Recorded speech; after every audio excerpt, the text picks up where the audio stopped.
അങ്ങനെ നമ്മുടെ ഹൈദരാബാദി ബിരിയാണി റെഡി ആയിട്ടുണ്ട്. അപ്പോൾ അതിൻ്റെ ടോപ്പിലുള്ള റൈസൊക്കെ കുത്തിയിട്ട് വേറൊരു ചെമ്പിലേക്ക് മാറ്റിയിട്ട് കൊണ്ടിരിക്കുകയാണ്. അങ്ങനെ ഏറ്റവും അടിത്തട്ടിലെത്തിയിട്ടുണ്ട് കേട്ടോ. ആ മീറ്റും മസാലയൊക്കെ കൂടി മിക്സ് ചെയ്തിട്ടുണ്ടല്ലോ, ആ ഏരിയയിലുള്ള റൈസാണ് ഇപ്പോൾ കോരിക്കൊണ്ടിരിക്കുന്നത്. ഈ ഒരു അടിച്ചോറ് കഴിക്കാൻ പ്രത്യേക ടേസ്റ്റും ഫ്ലേവറും ആയിരിക്കും, പക്ഷേ പെട്ടെന്ന് തന്നെ ഒരു മടുപ്പ് വരും. അതിനൊക്കെ നല്ലത് റൈസ് എല്ലാം കൂടി മിക്സ് ചെയ്ത് വിളമ്പുന്നതും കഴിക്കുന്നതുമാണ്. ബ്രോയിലർ ആയതുകൊണ്ടാവില്ല, നല്ല നീരുണ്ട്, ആ നീരെടുത്തിട്ട് ഇതിക്ക് വെക്കുക, റൈസ് വെക്കുക. സോഫ്റ്റ് ചോറാണ്, സോഫ്റ്റ് ഡീ മാത്രം നീരാണ്. വറുത്തെടുത്തുള്ള സവാളയും കറിവേപ്പിലും അണ്ടിപ്പരിപ്പൊക്കെ ഇട്ടിട്ട് റൈസൊക്കെ ഇവിടെ റെഡിയാണ്. ഇനി ഡൈനിങ്ങിലേക്ക് പോയി നോക്കി കഴിഞ്ഞിട്ടുണ്ടെങ്കിൽ പ്ലേറ്റ് ഇട്ട് കച്ചമ്പറും അച്ചാറൊക്കെ ഇട്ടുകൊണ്ടിരിക്കുന്ന തിരക്കിലാണ്.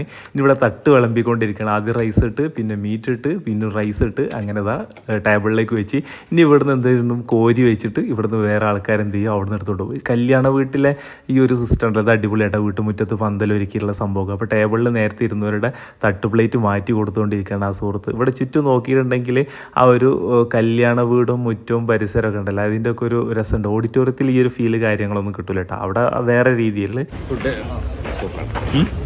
ബിരിയാണിയൊക്കെ. ഒരാഴ്ച മുമ്പ് എൻ്റെ വീട്ടിൽ കുടിയിരിക്കലുണ്ടായിരുന്നു. അന്ന് ഈ ഭണ്ടാരി ഒരു ചിക്കൻ ബിരിയാണി വെച്ചു, മട്ടൻ സുബിയാനി വെച്ചു. സുമിയ സൂപ്പറായിരുന്നു. കുടിയിരിക്കലിൽ 400 ആൾക്കാരുണ്ടായിരുന്നു. ഈ 400 ആൾക്കാർ നല്ല അഭിപ്രായം പറഞ്ഞത്. ഇന്നത്തെ പരിപാടി നമ്മൾ ഏൽപ്പിച്ചു കൊടുത്താണ്. ആ ഭക്ഷണം കണ്ടിട്ടാണ് ഇവിടെ എത്തിയത്.